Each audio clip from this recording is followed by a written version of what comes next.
ఇల్లు మన ఆస్తులు మొత్తం అమ్మినా కూడా 10 కోట్లు రావు. ఇల్లు ఆస్తులన్నీ వదిలి వెళ్ళాల్సిందేనా? జిల్లా కొని నా పేరు పెడుతున్నారు. చివరికి పిల్లలకి జీడీలు కూడా కొనిపెట్టలేని స్థితికి వచ్చాం. చీరల మీద మరకలను బట్టి మడ్డర్ల లెక్క చూసుకుంటాననే వాడు నా మొగుడు. కనీసం ఆ చీరలైనా వదలమనండి. అది మా ఆయన బీరు తాగించాక అక్క లేదు తొక్క లేదు. ఇక్కడ హౌస్లు గెస్ట్ హౌస్ లో పోతుంటే మా ఆయన పెగ్గేసిన జగ్గు, మా పిల్లాడికి నీళ్ళేసిన మగ్గు, మా ఇంటి ముందు వేసిన ముగ్గు అని ఏంటే వెదవగలా? లాయరు వెళ్దాం పదండి.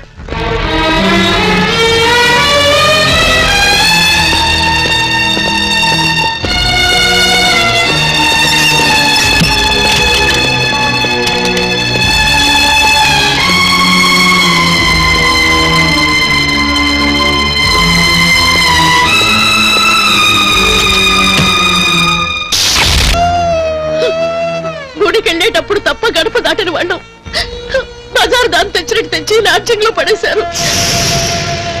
ఇళ్ళ కొంచెం చల్ల పోయించుకునే వాళ్ళ దగ్గర నుంచి మన బ్రతుకుని తెలిసిన ప్రతి వాళ్ళు మనం బజార్ను పడ్డామని దుమ్మెత్తి పోస్తున్నారు.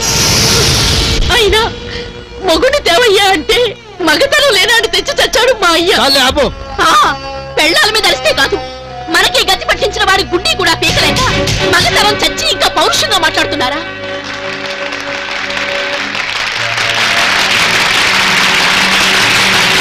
ప్రభుత్వ ఉద్యోగులంటే లంచాల కోసమే పనిచేసే వాళ్ళని, ఆఫీసుని అత్తారిళ్లు చేసుకుని కాఫీలు తాగుతూ కాలక్షేపాలు చేస్తారని, జీతాలు పెంచాలని ఏడాదికోసారి డిమాండ్ చేసి కాదన్న ప్రభుత్వాన్ని దింపేస్తామని బెదిరించే వాళ్ళని, టోటల్ గా గవర్నమెంట్ ఆఫీసులు అంటేనే ఈ పనికి ఇంత అని బోర్డు పెట్టుకుని కూర్చునే మార్కెట్లని చెప్పుకునే ఈ రోజుల్లో ఒక్క క్షణం కళ్ళు మూసుకుంటే కోట్ల రూపాయలు ఇంటికి వస్తాయన్నా కాదని ప్రభుత్వ ధనాన్ని ప్రజాధనంగా చాటి చెప్పిన గణపతి సాటి ఉద్యోగులందరికీ గర్వకారణం. మరొక్కసారి మా సహోద్యోగి గణపతి నిజాయితీకి శిరస్సు వంచి అభినందిస్తున్నాను.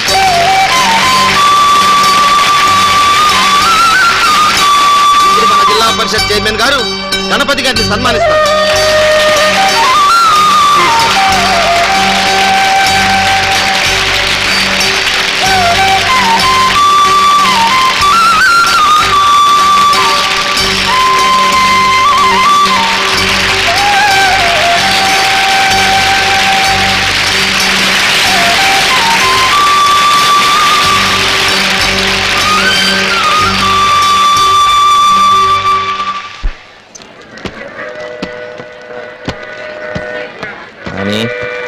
శిరీష జాగ్రత్త.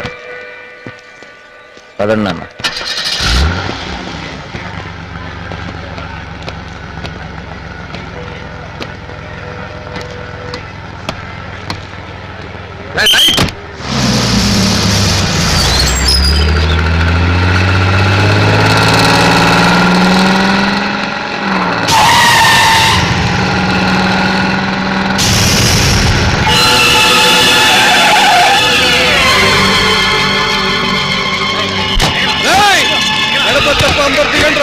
ఎవరండి వాళ్ళు? వెస్టర్న్ శెట్టి బ్రదర్స్ అని.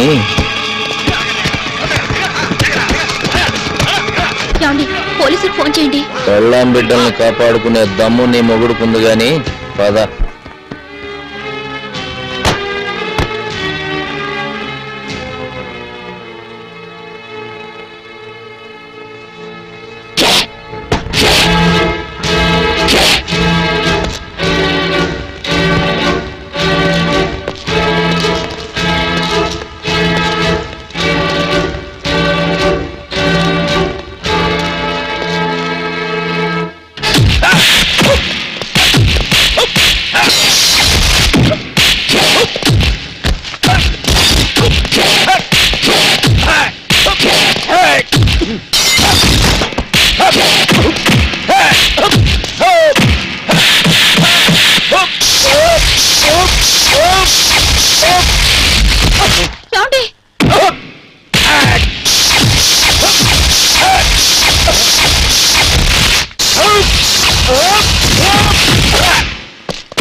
నీలాంటి గూండాల బెదిరింపులకో సూట్ కేసుల్లో డబ్బుకో లొంగిపోయేది కాదురా నా నిజాయితీ.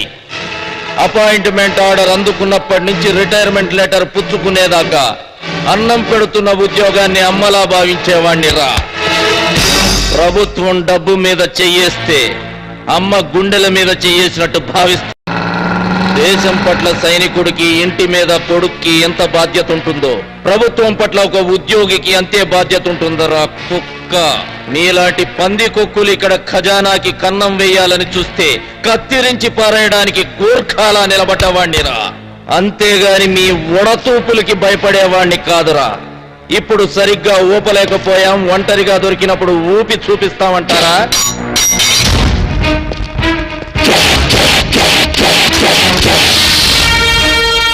These are my visiting cards. ఇంకా డీటెయిల్స్ కావాలంటే నా బయోడాటా చెప్తాను. I am Mudragada Ganapathi Varaprasad, son of Mudragada Trimurthulu, caste Kapu, nationality Indian, date of birth 15th August 1965, native place Sakinetipalli, మండలం Razole, district East Godavari. Any time, day or night, any day, working day or holiday, నా ఇంటి తలుపులు తెరిచే ఉంచుతా. వీధి గుమ్మం తొక్కే దమ్ము లేకపోతే దొడ్డి గుమ్మం కూడా తెరిచే ఉంచుతా. మీ అందరిది సింగిల్ ఫాదర్ బ్లడ్ అయితే వచ్చేం పీక్కుంటారో పీక్కోవచ్చు.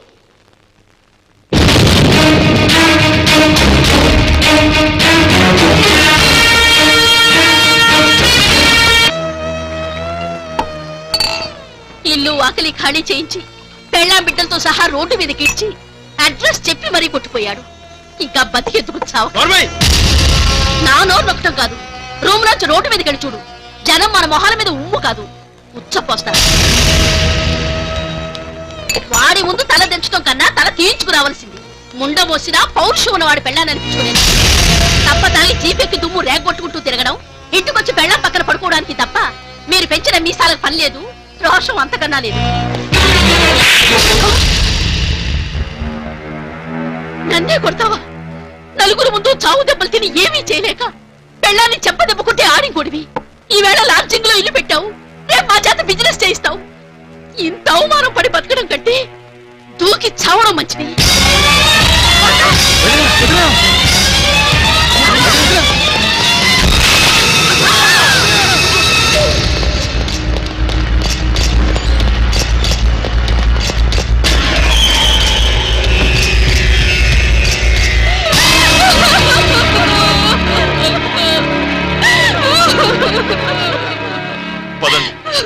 ఎక్కడికి? లాడ్జింగ్ కట్టుకున్న దానితో లాడ్జింగుల్లో కాపురాలు పెట్టే వాళ్ళతో మేం కాపురాలు చేయం. పెద్ద పోటుగాళ్ళని మీ కాళ్ళు కడిగి మమ్మల్ని మీ చేతిలో పెడితే ఇచ్చిన కట్నాలతో పాటు మమ్మల్ని కూడా తాకట్టు పెట్టే లెవెల్కి దిగజారిపోయారు మీరందరూ. ఇక మీతో మేము రోడ్ల మీద కాపురాలు చెయ్యం. మేము మా పుట్టిలోకి వెళ్ళిపోతాం. మళ్ళీ ఇల్లు కట్టి గృహప్రవేశం శుభలేఖలతో మా పుట్టిళ్ళకి వస్తేనే మీతో వస్తాం. అప్పటిదాకా మీ మొహాలు మాకు మా పిల్లలకి చూపించకండి. చూపించారా చచ్చిపోయిన మా అక్క మీద ఒట్టే. అదండి.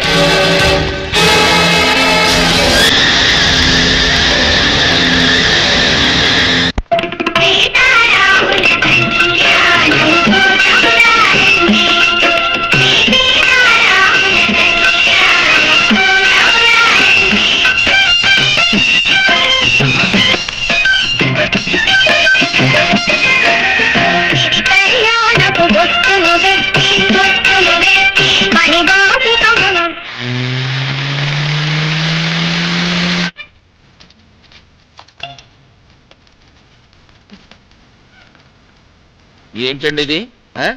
జన్మభూమి కార్యక్రమంలో రోడ్లు ఊడిస్తే ఇంతకంటే ఎక్కించేవాళ్ళు కదండి.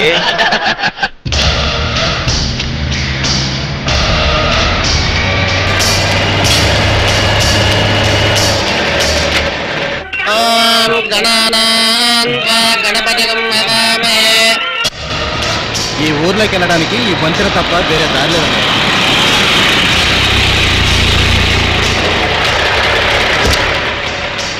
బ్రిడ్జిని పెంచండి రా.